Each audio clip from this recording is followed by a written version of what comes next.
There's a powerful truth most people never learn. Not every accusation deserves a response. Sometimes defending yourself doesn't make you stronger. It makes you smaller in the eyes of those who were never looking for the truth in the first place.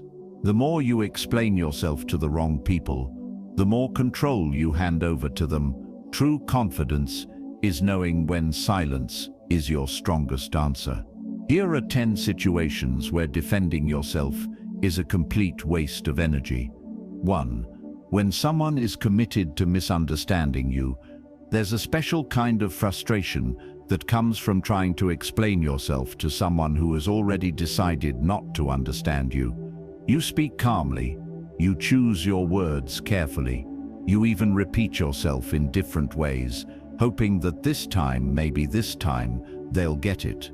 But instead of clarity, the conversation only becomes more twisted.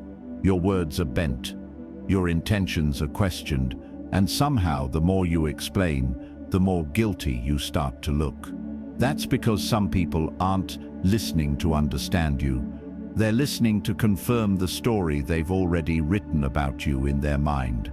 And once someone becomes committed to misunderstanding you, logic stops mattering, facts stop mattering. Even your tone, your body language, and your sincerity stop mattering. They're not searching for truth.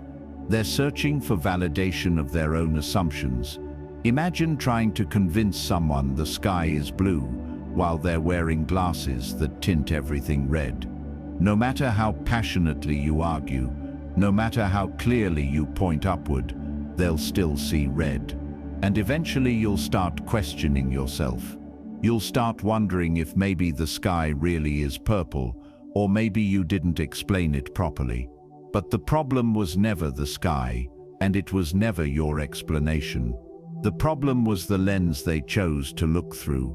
People who are committed to misunderstanding you often carry hidden motives. Sometimes they want to feel right.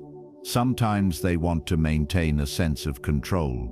Sometimes they're protecting their ego, and admitting they were wrong would feel like losing power. So instead they twist your words, ignore your explanations, and keep the narrative exactly where they want it. You'll notice a pattern with these kinds of people. Every time you clarify something, they move the goalpost. If you say, "That's not what I meant," they respond with, "Well, it sounded like that." If you explain your intention, they say, "Intentions don't matter." If you prove your point, they bring up something unrelated from the past. It becomes a never-ending maze where the exit keeps disappearing. And here's the dangerous part. The more you try to defend yourself, the more trapped you become in their game. You start over-explaining. You start justifying every small decision.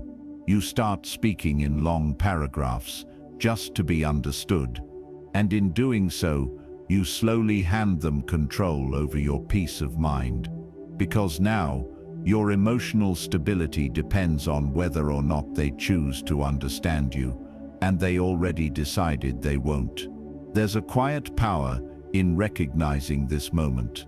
It's the moment you realize this conversation isn't about truth, it's about control. And once you see that, something inside you shifts. You stop trying to win an argument that was never meant to be fair. You stop performing for someone who already closed the curtain. And instead of defending yourself endlessly, you choose silence, distance, or a simple, calm statement of your truth.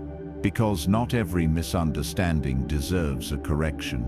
Some misunderstandings are intentional, and when someone chooses to misunderstand you, no explanation will ever be enough. They don't want clarity, they want confirmation. Example: imagine you have a coworker who believes you're trying to take credit for their work. In reality, you simply mentioned the project during a meeting because your manager asked about it. Afterward, the coworker confronts you angrily. You calmly explain, "I wasn't taking credit. I just answered the question I was asked. But they respond, no, you were trying to make yourself look good. You clarify again, I actually mentioned your contribution too. They reply, only after you talked about yourself.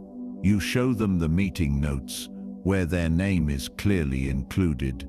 Instead of acknowledging it, they say, well, you still made it sound like it was mostly your work.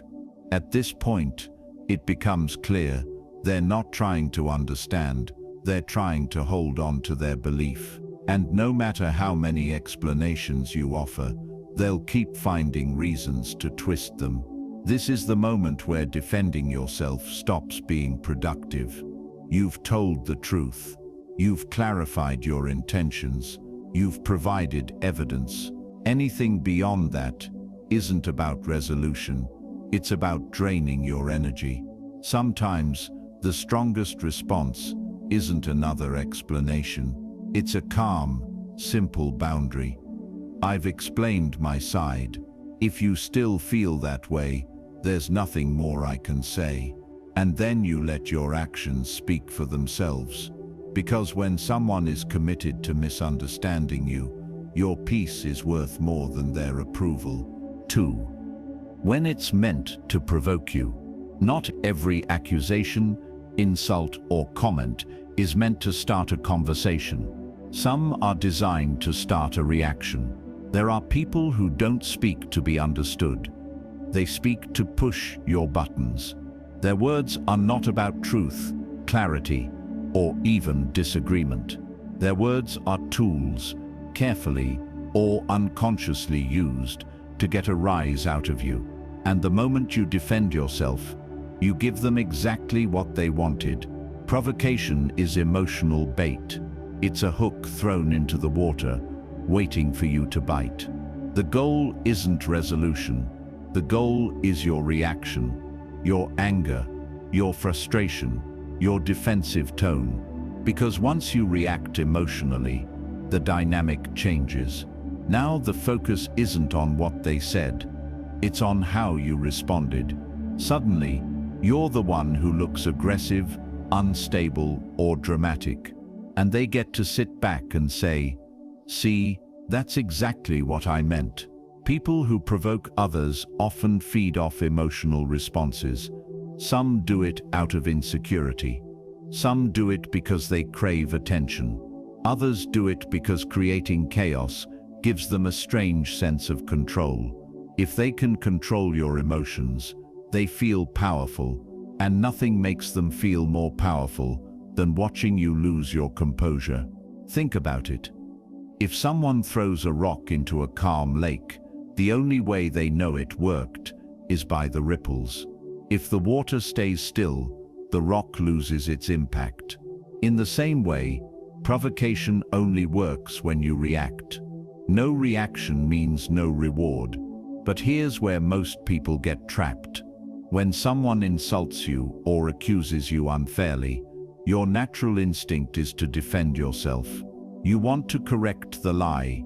You want to prove them wrong. You want to protect your reputation. And that instinct is normal. But in situations meant to provoke, defending yourself is like arguing with a fire. The more energy you throw at it, the bigger it becomes. Provokers don't care about your explanation. They care about your emotion. You can give the most logical, calm, and well-structured response, and they'll still twist it. They might interrupt you, mock your tone, or repeat the same accusation in a different form. Why? Because the argument itself is their victory. You'll often notice a pattern. They'll say something slightly offensive, then wait. If you ignore it, they'll push a little harder. If you react, they'll escalate. If you defend yourself, they'll accuse you of being too sensitive. It's a cycle designed to keep you emotionally hooked. And the more you defend yourself, the more you step into their arena. You start explaining things you normally wouldn't explain. You start justifying parts of your life that aren't even their business. You begin talking faster, thinking less clearly, and reacting more emotionally. And all the while they're watching, satisfied, because the reaction they wanted is unfolding right in front of them. The real power move in these situations is not a clever comeback. It's not a long explanation. It's emotional neutrality. It's the ability to hear something provocative and remain unmoved. That silence, that calm, that lack of reaction, it confuses people who are expecting a storm. Because when you refuse to react, you break the cycle. The hook has nothing to catch. The fire has nothing to burn. The rock creates no ripples, and something interesting happens when you stop defending yourself against provocation. The person either loses interest or reveals their true intentions. Without your emotional reaction to feed on, their behavior becomes more obvious to others. People start to notice who is actually creating the tension. Silence, in these moments, is not weakness. It's strategy. It's self-control. It's the quiet confidence of someone who refuses to be emotionally manipulated. Example: imagine you're at a family gathering, and a relative who always tries to stir up drama says, in front of everyone, "So, are you still jumping from one job to another? Or have you finally settled down?" The tone isn't curious. It's sarcastic. It's designed to embarrass you. If you take the bait, you might respond defensively. "I'm not jumping from job to job. I'm exploring different opportunities. At least I'm not stuck doing the same thing forever." Now the tension rises. Voices get sharper. Other family members start watching. The conversation shifts from a simple comment to a heated exchange, and the person who provoked you sits back, satisfied. Their mission is complete. But imagine a different response. You smile calmly and say, "I'm focusing on what works best for me right now." Then you change the subject or walk away. No argument, no emotional reaction, no defense, just calm confidence. In that moment, the provocation loses its power. There's no drama to feed on, no reaction to escalate. The hook drops back into the water, untouched. And that's the lesson. When something is meant to provoke you, your defense is their victory. But your calm silence, that's your freedom. 3. When the relationship is already broken, there comes a point in some relationships where the connection isn't just strained, it's shattered. Trust is gone. Respect is fading. Communication feels like walking through a field of broken glass. Every conversation ends in tension. Every explanation turns into another argument, and every attempt to fix things somehow makes them worse. And yet, many people keep trying to defend themselves in these situations. They keep explaining, apologizing, clarifying, and justifying, hoping that one perfect sentence will magically restore what's already been lost. But when a relationship is already broken, defending yourself is like trying to repair a cracked mirror by talking to it. No matter how sincere your words are, the damage doesn't reverse itself. Broken relationships don't just happen because of one argument.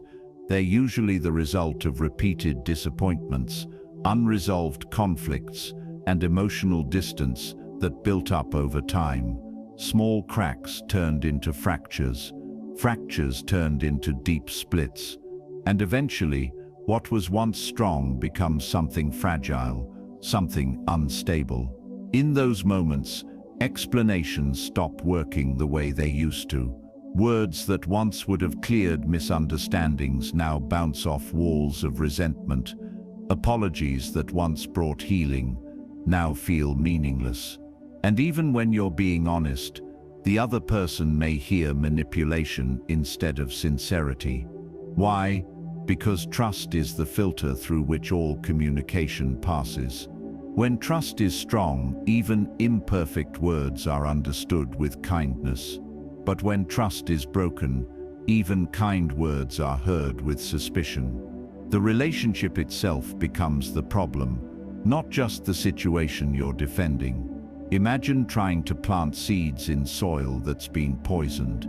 It doesn't matter how healthy the seeds are. It doesn't matter how carefully you plant them. If the soil is damaged, nothing will grow.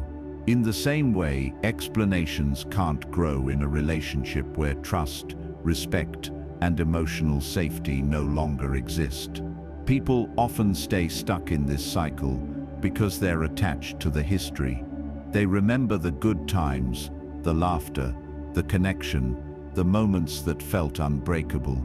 And because of those memories, they keep defending themselves, thinking, if I can just explain this properly, we can go back to how we were. But sometimes, the past is exactly that, the past, and no amount of explanation can rewind time. When a relationship is already broken, defending yourself often becomes an emotional trap. You start repeating the same points over and over. You start defending not just one situation, but your entire character. Every conversation turns into a courtroom where you're constantly on trial, trying to prove you're not the villain in someone else's story. And the exhausting part is this: even when you win the argument, you still lose the peace.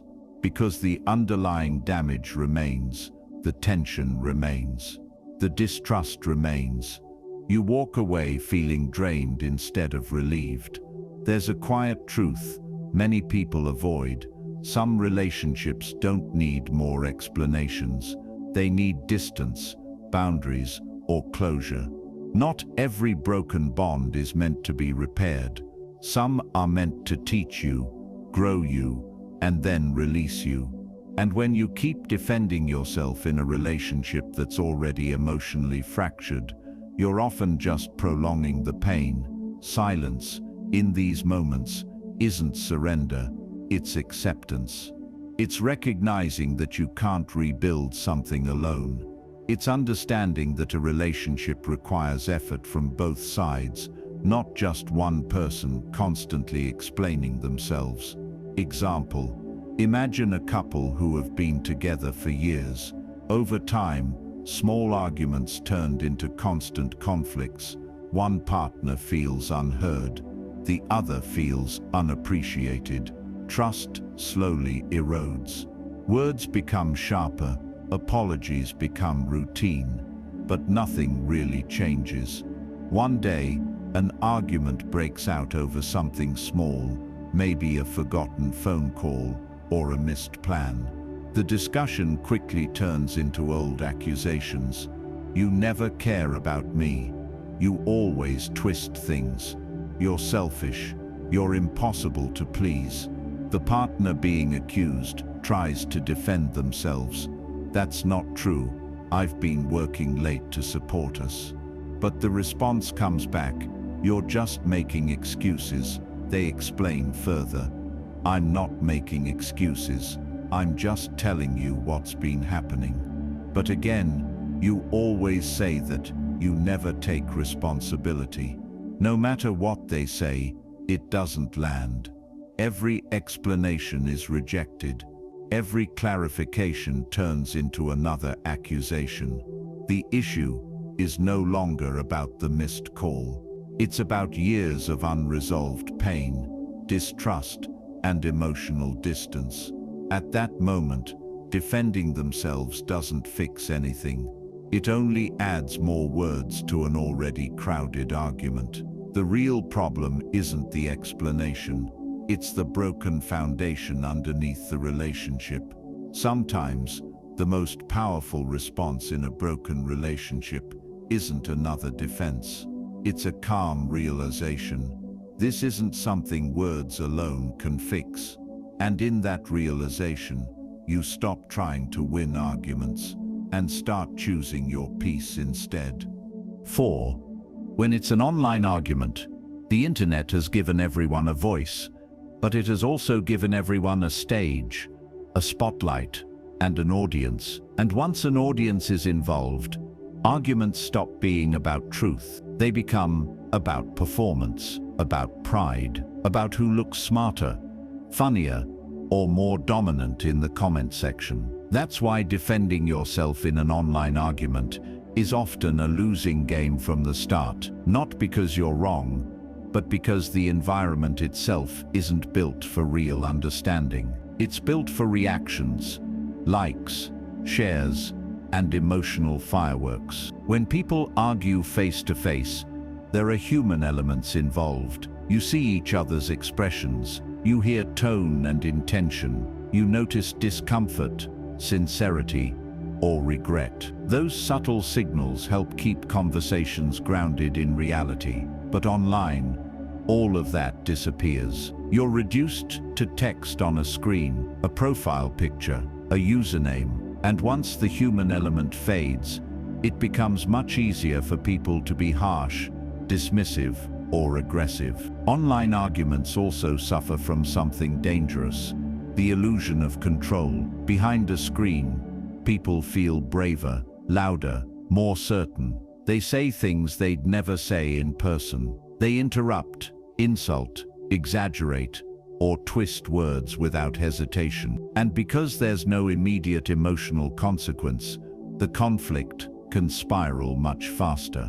But the real reason you should never defend yourself in online arguments is this: most people there are not looking to learn, they're looking to win. They're not asking questions to understand your perspective. They're asking questions to trap you. They're not reading your words to reflect on them. They're scanning for something they can quote, twist, or attack. And the moment you start defending yourself, you step into their arena. Online debates often follow a predictable pattern. Someone posts a strong opinion. Another person challenges it. Soon, a third and fourth person jump in. Screenshots are taken. Sarcastic comments appear. Reactions pile up. Before long, the argument isn't between two people anymore. It's a public spectacle. And when you defend yourself in that situation, you're not just responding to one person. You're responding to an invisible crowd. Every sentence you write becomes something for others to judge, mock, or misinterpret. No matter how clear your explanation is, someone will twist it. Someone will respond with sarcasm. Someone will ignore your main point and attack a small detail instead. You could write a thoughtful, respectful paragraph, and someone will reply with a single laughing emoji. Not because they proved you wrong, but because it gets attention. And here's the part most people don't realize: online arguments rarely end in resolution. There's no handshake, no "I see your point," no calm understanding. Most of the time they just fade out when one person gets tired, bored, or distracted. Not because the issue was solved, but because the energy ran out. So what did you really gain? Lost time, raised stress levels, and a comment thread that will be forgotten in a day or two. Meanwhile, your peace was the real cost. Another problem with defending yourself online is permanence. Words spoken in person disappear into the air. Words typed online can live forever. Screenshots don't forget, and something you said in the heat of the moment can come back months or years later, completely out of context. All of this for an argument with someone who might not even know your real name, your real life, or your real intentions. Sometimes, the strongest move in an online argument isn't a clever reply. It's the decision not to reply at all. Silence online isn't weakness, it's emotional intelligence. It's recognizing that not every comment deserves your time, your energy, or your peace. Because the truth is, you don't win online arguments by having the last word. You win by having the last laugh in real life while you're doing something meaningful instead of typing paragraphs to strangers. Example: imagine you post something simple on social media, like hard work and patience pay off in the long run. At first it's just a motivational thought, but then someone comments, "That's a lie. Hard work doesn't mean anything. It's all about luck." You respond politely. I think both luck and effort play a role. Another person jumps in. Typical mindset. You're probably privileged. A third person adds, yeah, people like you ignore real struggles. Suddenly the comment section turns into a heated debate. People you don't even know start arguing about your life, your beliefs, and your experiences. Some are sarcastic, some are aggressive, some are just there for entertainment. You try to defend yourself. That's not what I meant. I respect everyone's struggles, but the more you type, the more responses come. The thread grows longer, the tone gets sharper, and now instead of enjoying your day, you're staring at your phone, crafting replies to strangers. Hours pass, nothing is resolved, nobody changes their mind, and you're left feeling drained over a conversation that never really mattered. Now imagine a different response. You read the first negative comment and simply don't reply. No argument, no emotional investment, no wasted time. You put your phone down and continue living your life. Because sometimes, the best way to win an online argument is to never enter it at all. 5. When you know your intentions were pure. There are moments in life when people misunderstand your actions, question your choices, or even accuse you of things that don't reflect your true heart. And in those moments, the instinct to defend yourself can feel almost automatic. You want to clear your name. You want to explain what you meant. You want them to see the goodness behind your actions. But sometimes, the strongest thing you can do is nothing at all, especially when you know deep down that your intentions were pure, because intention is something only you and your conscience truly understand. Other people can interpret your words, your tone, or your decisions however they like. They can guess, assume, and even accuse, but they can never fully see what was in your heart when you made that choice. And when you know your motives were honest, kind, or necessary, you don't always need to prove it to the world. Not every misunderstanding requires a defense. Not every accusation deserves a speech. Many people spend their lives trying to look good in the eyes of others. They explain every decision, justify every action, and overthink every word they say. They become performers in their own lives, constantly seeking approval. But this kind of living is exhausting. It turns your peace into something that depends on other people's opinions. True confidence doesn't come from being understood by everyone. It comes from being at peace with your own intentions. When your motives were pure, defending yourself too much can actually create the opposite effect. Over-explaining can make it seem like you're hiding something. It can turn a simple misunderstanding into a complicated argument. And sometimes, it invites more criticism than silence ever would. There's also a deeper truth here. Not everyone deserves access to your intentions. Some people don't want to understand you. They want to judge you. And no matter how sincere your explanation is, they'll still twist it into something negative. Explaining yourself to them doesn't clear your name. It just drains your energy. Think of it this way. A clear river doesn't argue with someone who calls it dirty. It just keeps flowing. Over time, its clarity proves itself. The same is true for you. When your intentions are good, your actions over time will reveal the truth. You don't have to announce it. You don't have to defend it endlessly. You just have to keep living in alignment with who you are. Of course, this doesn't mean you should never clarify your actions. If someone genuinely wants to understand, a calm explanation can be helpful. But there's a difference between a conversation and a defense. One is mutual. The other is one-sided. When you find yourself repeatedly explaining the same pure intention to someone who refuses to see it, that's your sign. The issue is no longer your explanation. The issue is their perception, and at that point, defending yourself becomes unnecessary, because your conscience is already clear. There is a quiet strength in knowing you did the right thing, even if others don't see it. It's the kind of strength that doesn't shout, doesn't argue, and doesn't seek validation. It simply stands firm in truth. Example: imagine you lend money to a friend who is struggling. You don't tell anyone. You don't make a big deal about it. You just help quietly, because you care. Later, you find out that the friend told others a different story. They claim you pressured them, or that you only helped to look generous. Suddenly, people around you start looking at you differently. Someone even says, "You shouldn't use money to control people." Your first instinct is to defend yourself. "I didn't pressure anyone.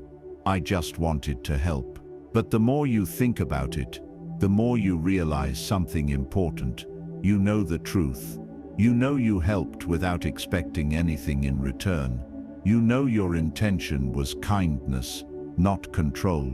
So instead of arguing with everyone, or trying to correct every rumor, you stay calm.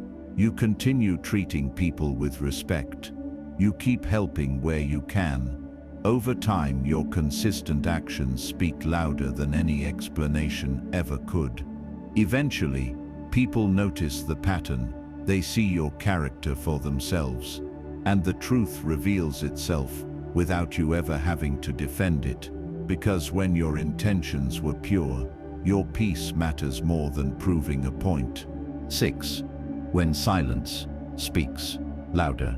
In a world that constantly pushes you to explain, defend, and justify every move, silence can feel uncomfortable. It almost feels wrong.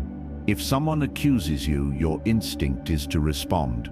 If someone questions you, you feel the need to clarify. If someone challenges you, you want to prove your point. But there are moments in life when words only make things worse, and silence becomes the most powerful statement you can make. Silence is often misunderstood. People see it as weakness, avoidance, or surrender. They assume that if you're not defending yourself, you must not have anything to say.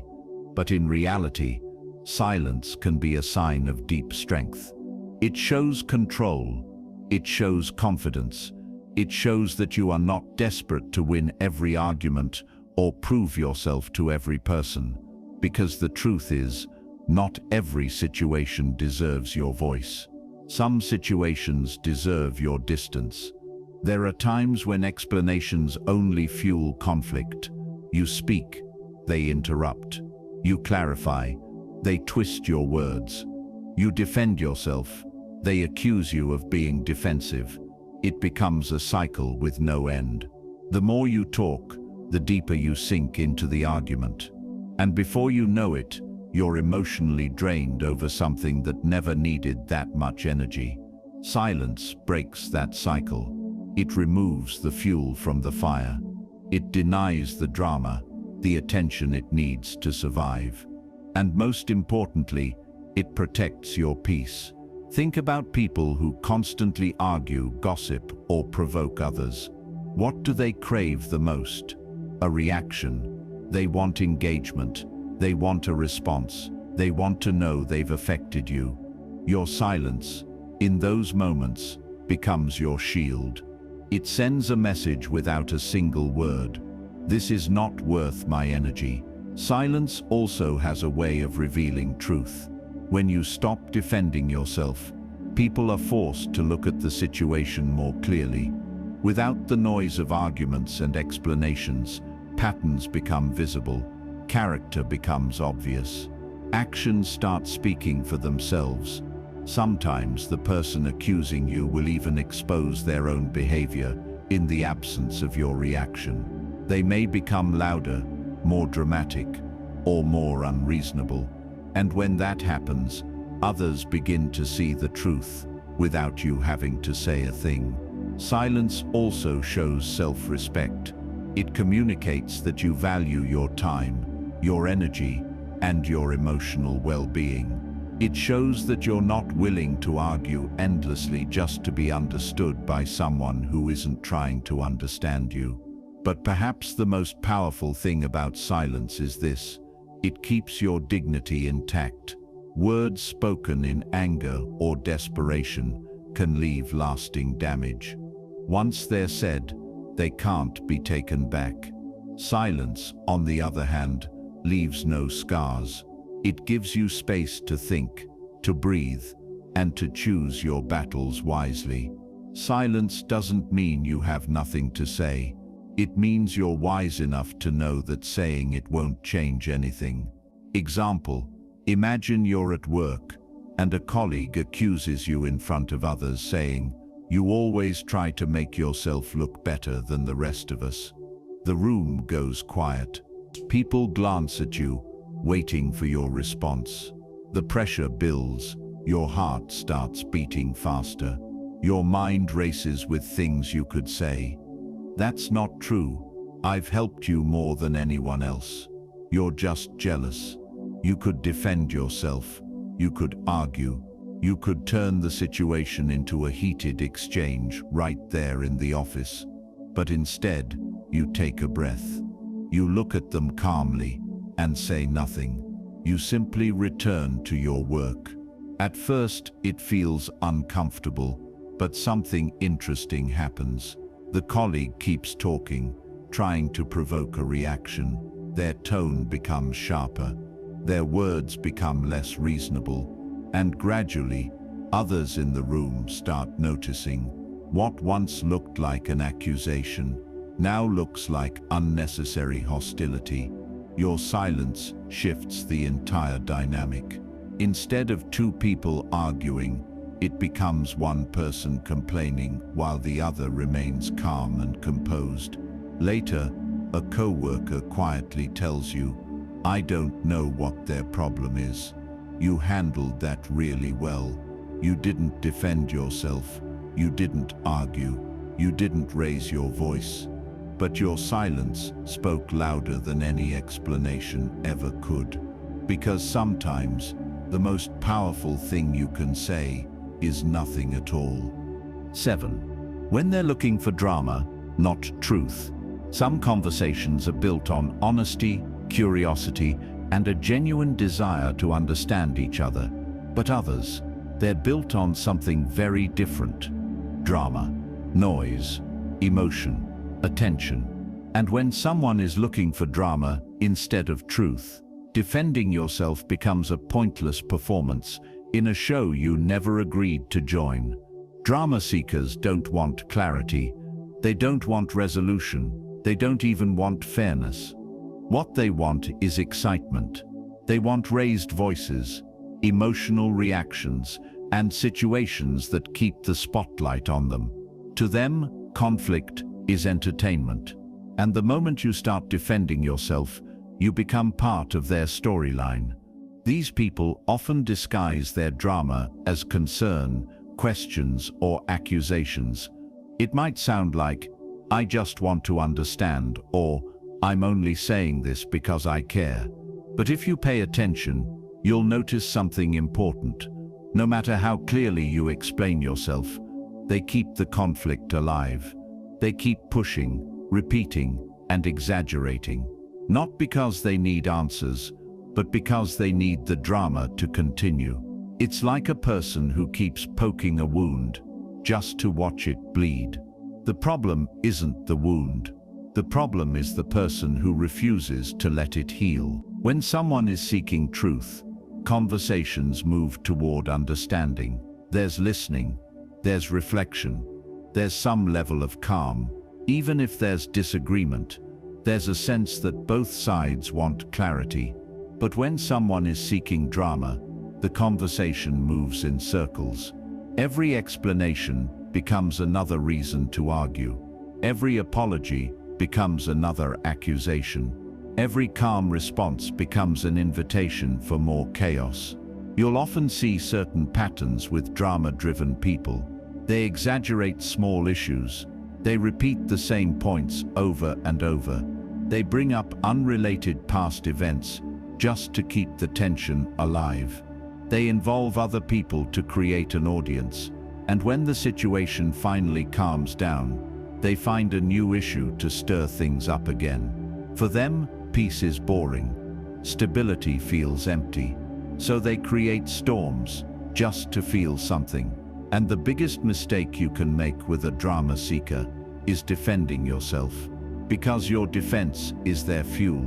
Every explanation you give becomes another scene in their emotional performance. They twist your words, they interrupt you, they raise their voice, they escalate the situation, and before you know it, you're caught in a whirlwind of tension that never leads anywhere. You might walk away thinking, why does this keep happening? But the answer is simple, because they're not looking for truth. They're looking for drama. Truth brings closure. Drama keeps things open-ended. Truth settles conflicts. Drama stretches them out. Truth is quiet. Drama is loud. And people who crave drama will always choose noise over clarity. That's why silence becomes your greatest protection in these situations.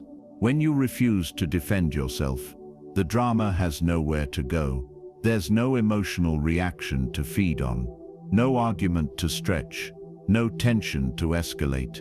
At first, they may push harder. They might accuse you of ignoring them, being cold, or not caring. But what they're really reacting to is the loss of control. They can't create the emotional storm they were hoping for. And eventually, without your participation, the drama collapses under its own weight. Example: imagine you have a friend who loves to stir up conflict. One day, they confront you in front of others and say, "I heard you've been talking behind my back. Is that true?" You're confused. You know you haven't said anything negative about them. So you calmly reply, "No, I haven't. I don't know where you heard that." Instead of accepting your answer, they lean in and say, "Come on, just admit it. Everyone knows how you really feel." You explain again, "I honestly haven't said anything about you." But they keep pushing, so you're calling them liars now. Why are you getting so defensive? See, this is exactly what I'm talking about. At this point it becomes clear. They're not trying to find out the truth. They're trying to create a scene.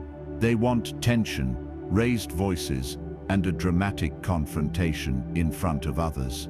If you keep defending yourself, the argument will only grow. Voices will get louder, sides will be taken. The drama will unfold exactly the way they wanted. But imagine a different response. You simply say, "I've already answered you," and then step away from the conversation. No argument, no raised voice, no emotional reaction. The tension fades, the scene never happens, and the drama seeker is left without the show they were hoping to create. Because when someone is looking for drama instead of truth, your defense isn't a solution. It's just another act in their performance. 8. When your actions already prove the truth. There are times in life when words feel powerful and times when they feel completely unnecessary. Because no matter how carefully you explain yourself, some people will still doubt you. They'll still question your motives. They'll still look for reasons not to believe you. And in those moments, the truth doesn't need your voice. It already has your actions. Actions are the quiet witnesses of your character. They don't argue. They don't exaggerate. They don't get emotional. They simply exist, consistent and undeniable. While words can be twisted, misheard, or taken out of context, actions leave a trail. Over time, that trail becomes your reputation. That's why defending yourself isn't always necessary, especially when your behavior already tells the real story. Many people make the mistake of trying to correct every misunderstanding with explanations. They want to fix every rumor, answer every accusation, and prove every point. But in doing so, they forget something important. Consistency speaks louder than any speech ever could. If you've been reliable, people notice. If you've been kind, people remember. If you've shown integrity over time, it becomes your identity. And when your actions have already built that truth, you don't need to defend it every time someone questions you. Think of it like a tree. A healthy tree doesn't have to announce that it's alive. It doesn't argue with people who claim it's dying. Its green leaves, strong branches, and steady growth speak for themselves. Anyone who takes a closer look can see the truth without the tree saying a single word. Your life works the same way. When your actions are consistent, they become evidence. And evidence doesn't need a speech. It just needs time. Over-defending yourself in these situations can actually weaken your position. When you constantly explain, it can make it seem like you're unsure of your own truth. It can create the impression that you're trying too hard to convince others. And sometimes, the more you talk, the more room you give people to doubt you. But when you stay calm and let your actions speak, something powerful happens. People start to compare the accusation with the reality they've seen. And when those two don't match, the truth becomes obvious without you ever having to argue. Time is one of the strongest defenders of character. It exposes patterns, it reveals consistency, it separates real behavior from empty claims. Someone can say anything about you, but if your actions over months or years tell a different story, the truth will eventually surface. Of course, this doesn't mean you should stay silent in situations that require clarification.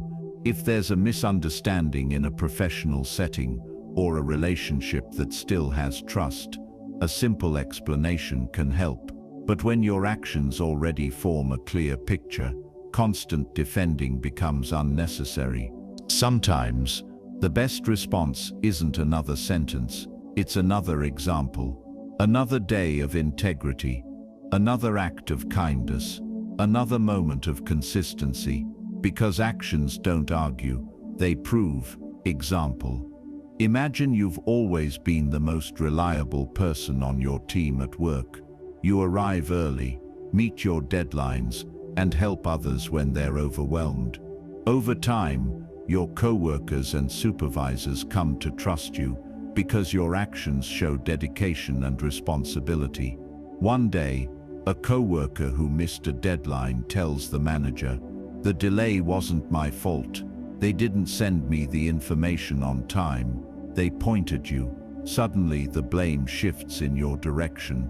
The manager looks at you, waiting for an explanation. You could immediately start defending yourself. "I did send it. I always meet my deadlines. I would never hold up the project." But then the manager checks the records. The email timestamps show you sent the information days earlier. Your track record shows consistent reliability. Your history of meeting deadlines and helping others stands as silent proof. Without a long explanation, the truth becomes clear. Your actions already told the story. The co-worker's claim doesn't match the pattern people have seen from you, and because of that, your reputation speaks louder than any defense ever could. In moments like this, you don't need to argue. You don't need to justify yourself endlessly. You just keep doing what you've always done, showing up, working hard, and letting your actions continue to prove the truth. 9. When they're projecting their own issues, not every accusation you hear is really about you. Sometimes what sounds like criticism is actually a reflection, a mirror, a shadow of someone else's fears, insecurities, or hidden struggles. And when someone is projecting their own issues onto you, defending yourself often misses the point entirely. Projection is a psychological defense mechanism. It happens when someone takes a feeling, flaw, or insecurity they can't accept within themselves and places it onto someone else. Instead of saying, "I feel jealous," they say, "You're the jealous one." Instead of admitting, "I'm insecure," they accuse you of being the problem. It's easier to point outward than to look inward. But when you don't understand what's really happening, projection can feel incredibly confusing. You might find yourself being accused of things that don't even match your behavior. You might hear things like, "You're selfish," when you've been giving your time and energy non-stop, or "You're dishonest," from someone who constantly hides the truth. Your first instinct in those moments is to defend yourself. You want to explain, you want to correct the false picture they're painting, you want to clear your name. But here's the problem. Projection isn't about facts, it's about emotions the other person hasn't dealt with. And you can't solve someone else's internal conflict with your external explanation. Imagine someone wearing dirty glasses. No matter how clean the room is, they'll still see dust everywhere.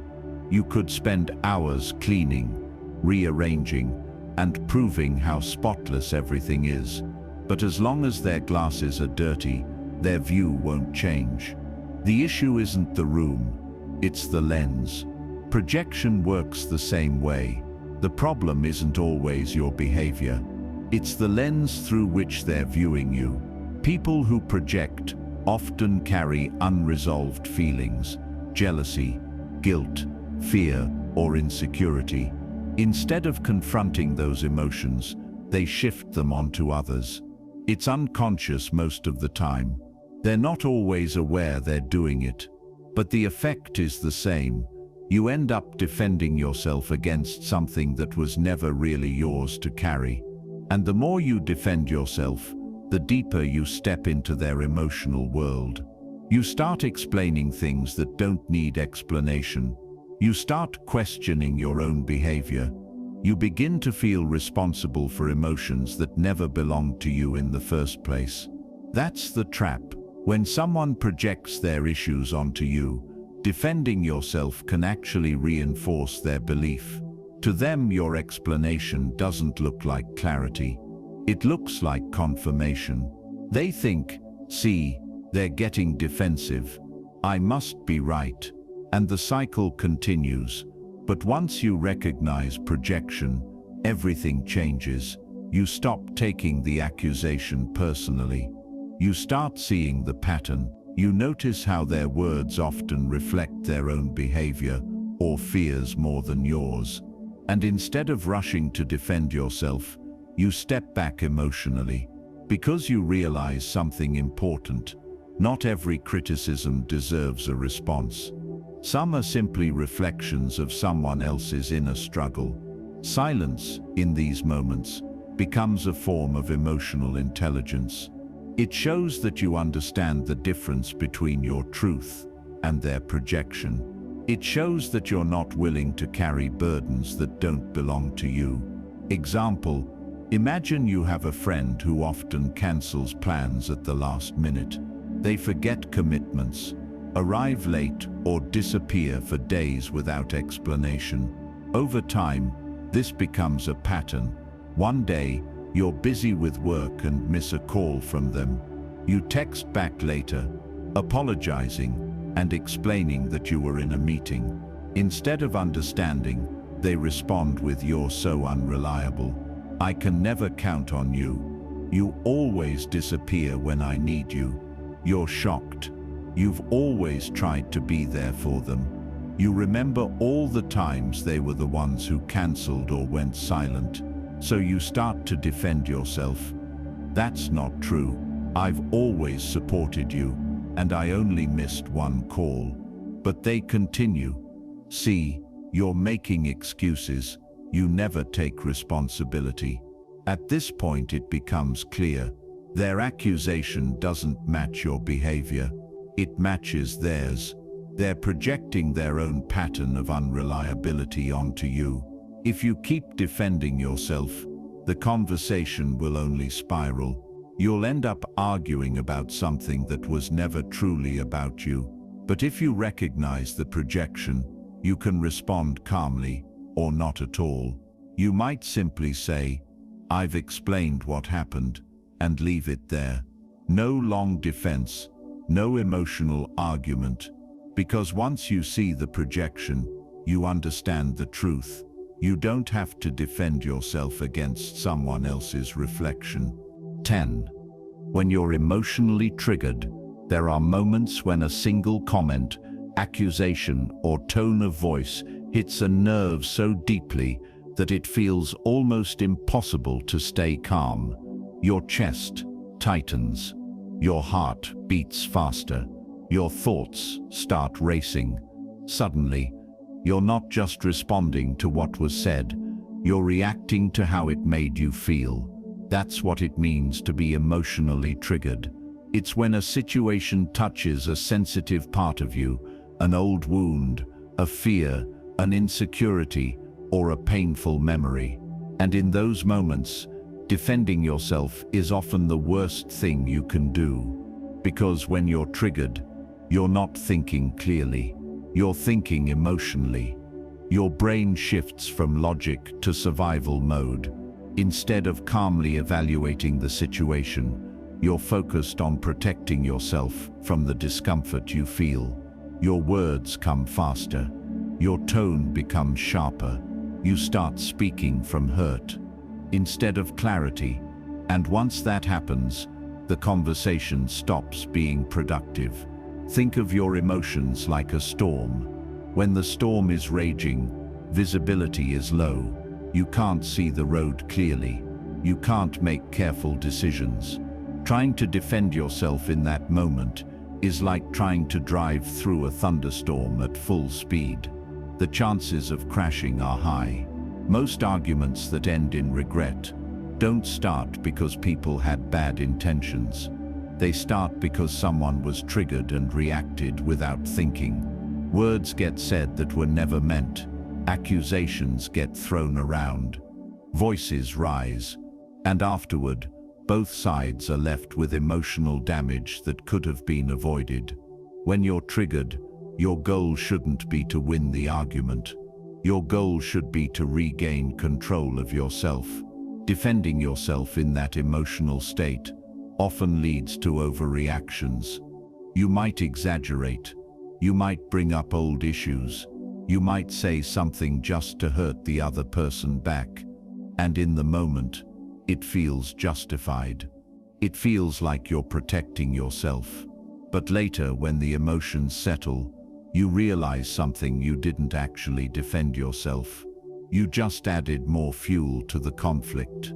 There's a big difference between a response and a reaction. A reaction is immediate, emotional, and impulsive. A response is thoughtful, calm, and intentional. And when you're emotionally triggered, you're far more likely to react than respond. That's why silence becomes powerful in these moments. Not as avoidance, but as protection. It gives you time to breathe, time to think, time to process what you're actually feeling. It allows the emotional storm to pass before you decide what to say. Sometimes, the most mature thing you can say in a heated moment is, "I'm not in the right headspace to talk about this right now." That simple sentence can prevent hours of arguments, hurtful words, and emotional damage. Emotional control isn't about never feeling triggered. Everyone gets triggered at times. It's part of being human. Real strength lies in recognizing those moments and choosing not to act on impulse. Because defending yourself while triggered doesn't protect your dignity. It often damages it. Example: imagine you've been working hard at your job for months, trying to prove yourself. You've put in extra hours, taken on extra tasks, and done your best to impress your manager. One day, during a team meeting, your manager says, "We need more reliable people on this project." You immediately feel a knot in your stomach. Your mind jumps to a painful memory of being called unreliable in the past. Even though the comment wasn't directed at you, it hits a sensitive spot. You feel your face getting warm. Your thoughts start racing. Are they talking about me? Do they think, I'm not good enough? Without thinking, you speak up. Well, I've been doing more work than anyone else here, so I don't know why you'd say that. The room goes silent. Your manager looks confused. I wasn't talking about you, they say calmly. I was referring to the missed reports from last week. Now the attention is on you. What was once a general comment has turned into an awkward moment. You feel embarrassed, exposed, and even more emotional than before. Later, you realize the truth. You weren't defending yourself from the situation. You were reacting to a feeling from the past. If you had stayed silent, taken a breath, and waited, the moment would have passed naturally. There would have been no awkward exchange, no emotional reaction, and no regret. Because when you're emotionally triggered, the best defense isn't an explanation. It's a pause, it's a breath. It's the wisdom to wait until your emotions settle before you speak. In life, not every accusation deserves an answer, and not every conflict deserves your energy. Sometimes the strongest people in the room are the quiet ones, the ones who know when to speak and when to walk away. Your peace is more valuable than winning arguments, and your character doesn't need constant defense. Choose your battles wisely, protect your energy, and remember silence, at the right moment, is not weakness. It's power,